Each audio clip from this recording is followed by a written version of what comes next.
Hello बच्चों, good evening. Advance physics classes में आप लोगों का स्वागत है। मैं मुनीश सर आप लोगों के लिए समांतर प्लेट संधारित्र की धारता जब प्लेटों के बीच में आंशिक रूप से परावैद्युत पदार्थ रखा हो, ये मैं टॉपिक लेके इसलिए आया हूं। इस बार ये फिजिक्स 12th के एग्जाम में पूछा जाएगा और ये 99% या 100% पूछा जाएगा, क्योंकि ये क्वेश्चन जो बहुत इंपोर्टेंट है। आंशिक रूप से कोई पट्टी रखी हुई है टी मोटाई की, और ये हमारी दो प्लेटें हैं एक्स और वाई। दो प्लेटें हैं एक्स और वाई, इनके बीच में टी मोटाई की एक पट्टी रखी हुई है, और इस प्लेटों के बीच की जो दूरी है डी है। ठीक, ये प्लेटें दोनों वायु में हैं और ये परावैद्युतक माध्यम में है, ये वाली। ठीक है, हम कह सकते हैं इसको परावैद्युतक माध्यम। ठीक है, कि ये धनावेशित है और ये पृथ्वी से जोड़ दिया है। माना एक्स वाई दो प्लेटों के बीच की दूरी स्मॉल डी है तथा क्षेत्रफल प्लेटों का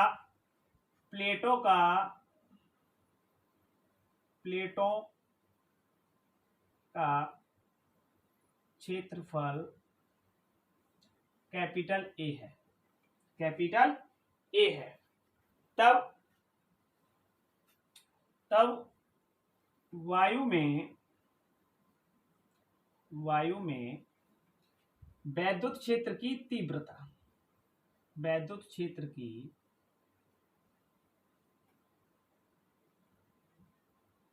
देखो, वायु में जब वैद्युत क्षेत्र की तीव्रता निकालेंगे तो हमारी हो जाएगी E naught equal to Q upon epsilon naught A. Q upon epsilon naught A हो जाएगी। ठीक है, ये वायु में इसको दबा लिया है, अभी टी मोटाई की छड़ को दबा लिया, तो इन प्लेटों की हमने वैद्युत क्षेत्र की तीव्रता निकाल ली है एक्स और वाई की। जब वैद्युत क्षेत्र की तीव्रता निकाल ली है, उसके बाद हम इसमें परावैद्युतांक जब पट्टी रखी हुई है, माना परावैद्युतांक टी मोटाई की परावैद्युतांक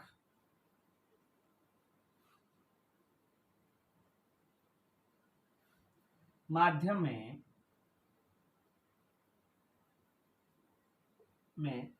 वैद्युत क्षेत्र की तीव्रता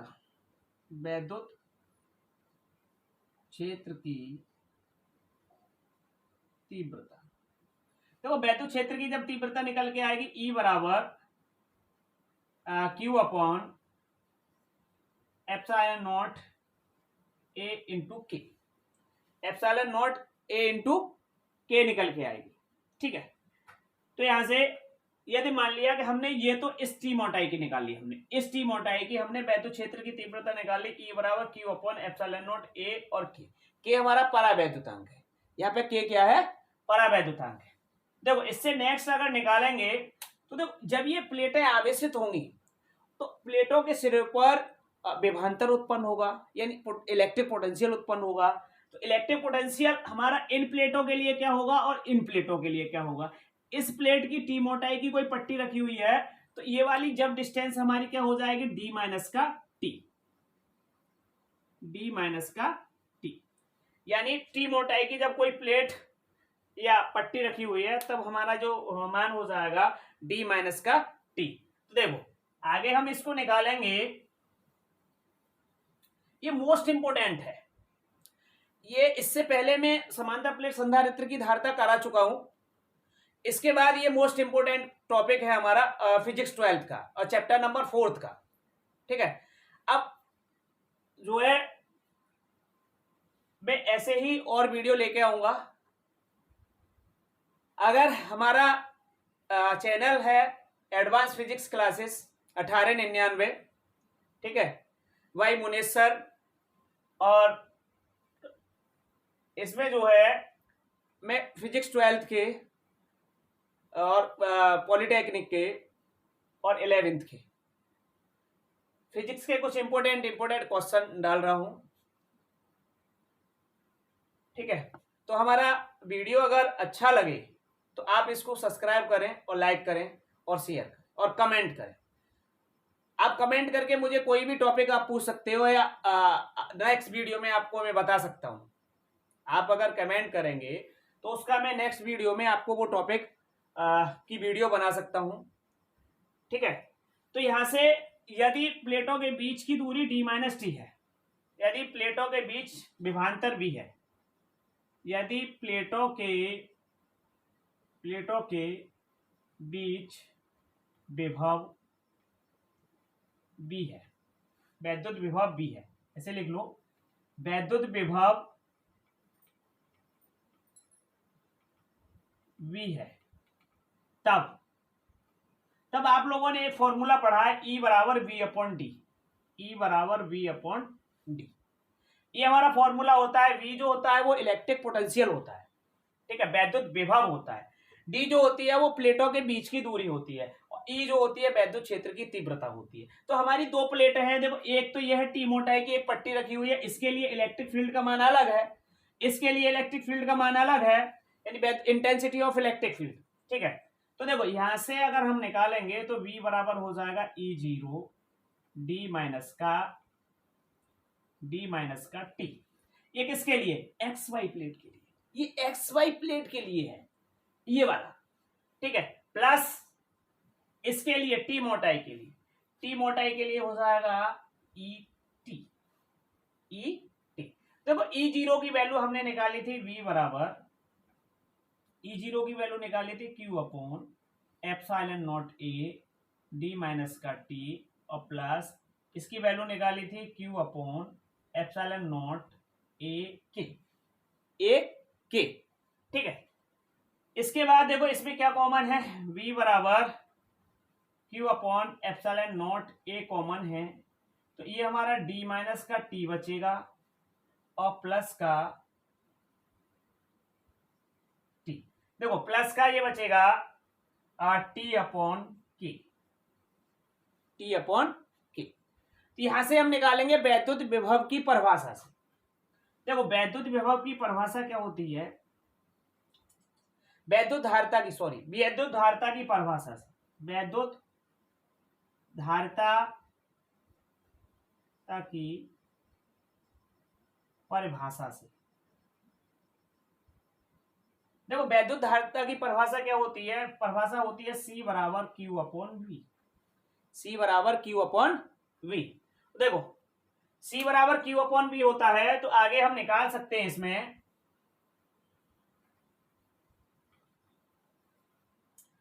C बराबर Q/V। Q यो का त्यों, देखो V की वैल्यू यहां से पुट कर रहा हूं, देखो ये वाली वैल्यू पुट कर रहा हूं, तो ये वाली हो जाएगी Q/ε0A और D माइनस का T और प्लस का T/K। देखो ये ऊपर चला जाएगा Q से, तो Q कट गया, C बराबर आ जाएगा ε0A अपॉन D माइनस का T और प्लस का T/K। ये हमारा निकल आएगा वैद्युत धारिता, यानी कैपेसिटर निकल आया। प्लेटों का कैपेसिटर जो रहेगा, अगर T मोटाई की कोई पट्टी रखी हुई है तब धारिता पूछता है, तो C बराबर ε0A अपॉन D माइनस का T प्लस का T/K रहेगा। ठीक है, इसका नेक्स्ट अगर करते हैं हम, देखिए अगर इसका नेक्स्ट करते हैं तो इसकी कुछ विशेषताएं होती हैं, कुछ कंडीशन होती हैं। मान लिया कि T मोटाई की जगह पे नोट, देखो अगर T बराबर हम D रख देते हैं, T बराबर क्या रख देते हैं, D, तो T की जगह पे D रख देंगे, तो देखो ये हो जाएगा C बराबर ε0A और D माइनस का D प्लस का D/,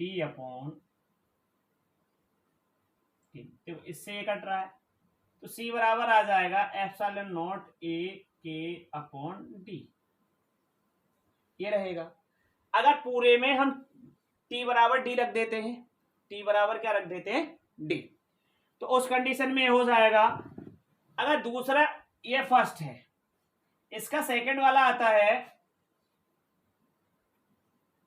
सेकंड ये कह रहा है कि अगर T बराबर 0 हो, T बराबर क्या हो, 0, अगर उसमें T मोटाई की कोई पट्टी रखी नहीं है, मान लो टी बराबर क्या 0 हो जाएगा, टी मोटाई की उसमें कोई पट्टी नहीं रखी है, ठीक है, यानी परावैद्युतक माध्यम नहीं है, तो उस कंडीशन में हमारा हो जाएगा सी बराबर एप्सिलॉन नॉट ए और डी माइनस का टी और प्लस का वो सॉरी डी माइनस का टी की जगह पे 0 रख दो और प्लस का 0 अपॉन के, तो ये हो जाएगा सी बराबर एप्सिलॉन नॉट ए अपॉन डी, ये रहेगा समांतर प्लेट संधारित्र की धारिता जो रहेगी, सी जो है हमारा समांतर प्लेट संधारित्र की धारिता है, तो सी बराबर एप्सिलॉन नॉट ए अपॉन डी रहेगा। अगर तीसरा ऑप्शन ये कह रहा है कि अगर हम कई सारे ले लेते हैं, जैसे कई सारी पट्टिकाएं रखी हुई हैं और कई सारे परावैद्युतक माध्यम है, कई सारे रखे हुए हैं, तो हमारा तीसरा फॉर्मूला आ जाएगा एप्सिलॉन नॉट ए, यानी ए तो सबके लिए समान रहेगा, ए सबके लिए क्या रहेगा, समान रहेगा, ठीक है, टी मोटाई की पट्टिका रखी हुई है, तब उस कंडीशन में हो जाएगा T1 upon K1 plus T2 upon K2 plus T3 upon K3,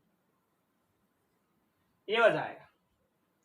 dot dot आगे और भी हो सकती हैं, डॉट डॉट आगे, ठीक है, तो ये हमारा रहेगा, ये हमारा समांतर प्लेट संधारित्र की धारिता है जिसके बीच में XY प्लेटों के बीच में कोई आंशिक रूप से परावैद्युतक माध्यम रखा हुआ है, और ये मोस्ट इंपोर्टेंट क्वेश्चन है, ये आपका 12th में 100 आने वाला क्वेश्चन है, ये 12th में जरूर आएगा और कई बार पूछा गया है। देखिए बच्चों, ये अगला हमारा टॉपिक है श्रेणी क्रम संयोजन और समांतर क्रम संयोजन। हमारा जो है संधारित्रों का जो संयोजन होता है वो दो प्रकार का होता है, एक होता है श्रेणी क्रम, दूसरा होता है समांतर। देखो श्रेणी क्रम संयोजन में क्या होता है, फर्स्ट वाला लेते हैं हम श्रेणी क्रम संयोजन, नंबर 1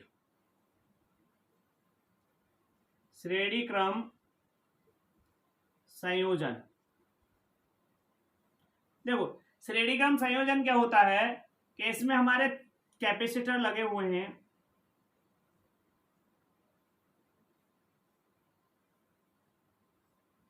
ठीक है, एक प्लस है और दूसरा माइनस है, एक प्लस है दूसरा माइनस है, ये प्लस है और ये माइनस है, ठीक है, एक माइनस है एक प्लस है, दो प्लेटें लगी हुई हैं, ठीक है, इसका ये C1 है, ये C2 है और ये C3 है।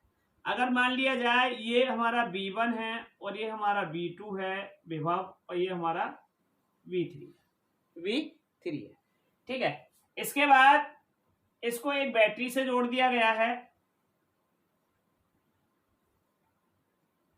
ठीक है, ये हमारी बैटरी है, इससे हमने जोड़ दिया, ये प्लस है ये माइनस है, इसमें आवेश प्रवाहित होगा, तो एक प्लेट हमारी ये वाली जो प्लेट है वो धनावेशित हो जाएगी, ये वाली ऋणावेशित, ये धनावेशित, ये ऋणावेशित, ये धनावेशित, यानी हमारी संधारित्र की जो प्लेटें होती हैं दोनों बराबर होती हैं, तो इसमें आवेश का मान तो इक्वल रहेगा, यानी आवेश नो डिवाइड। प्रत्येक संधारित्र के लिए माना 3 संधारित्र C1 C2 C3 को श्रेणी संयोजन में जोड़ा गया है, प्रत्येक संधारित्र के लिए आवेश का मान समान, लेकिन विभव का मान, वैद्युत विभव का मान भिन्न भिन्न होगा, यानी प्रत्येक के लिए। तो देखो धारिता की परिभाषा से, धारिता की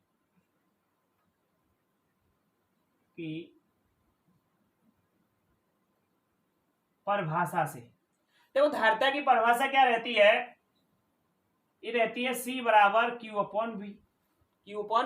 तो देखो पहले कैपेसिटर के लिए विभवांतर लेंगे तो V1 बराबर हो जाएगा Q अपॉन C1। इसी प्रकार प्रत्येक के लिए, प्रत्येक संधारित्र के लिए लेंगे तो V2 बराबर हो जाएगा Q अपॉन C2 और V3 बराबर हो जाएगा Q upon C3 dot dot आगे हो सकता है, आगे और भी ले सकते हैं। तो देखिए आगे और लेंगे तो यहां से हो जाएगा आपका पूरे संधारित्र में कुल विभव, ठीक है, या पूरे परपथ में कुल विभव। तो देखो कुल विभव जो आएगा वो V बराबर V1 प्लस का V2 और प्लस का V3, V1 plus V2 V plus का V3 आएगा। तो देखो V जो रहेगा आपका V बराबर V1 का मान कितना है Q upon C1 plus Q upon C2 plus Q upon C3 plus dot dot. तो देखो इसमें से V बराबर Q कॉमन ले लेंगे तो इसमें से बचेगा 1 upon C1 plus 1 upon C2 plus 1 upon C3 plus dot dot. ठीक है, इतना बचेगा हमारे पास। ठीक, तो यहां से हम निकालेंगे तो V बराबर देखो V बराबर यहां से निकालेंगे तो Q अपॉन C हो जाएगा। तो V की जगह पे हमने Q अपॉन C रख दिया। तो यहां से ये हो गया हमारा Q 1 upon C1 plus 1 upon C2 plus 1 upon C3 dot dot. Q से Q कट जाएगा तो 1 अपॉन टोटल जो संधारित्र आ जाएगा, कुल संधारित्र जो आ जाएगा हमारा जो आएगा वो आएगा 1 अपॉन, देखिए 1 अपॉन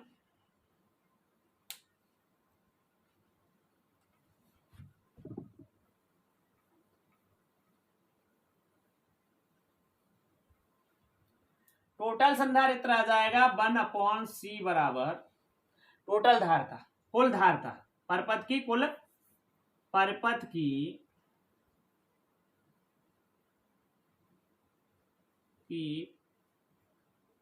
कुल धारिता श्रेणी क्रम में 1 अपॉन C बराबर 1 अपॉन C1 प्लस का 1 अपॉन C2 प्लस का 1 अपॉन C3 प्लस, ये हमारी आ जाएगी। इसका मात्रक रहेगा फेरड, इसका मात्रक रहेगा फेरड।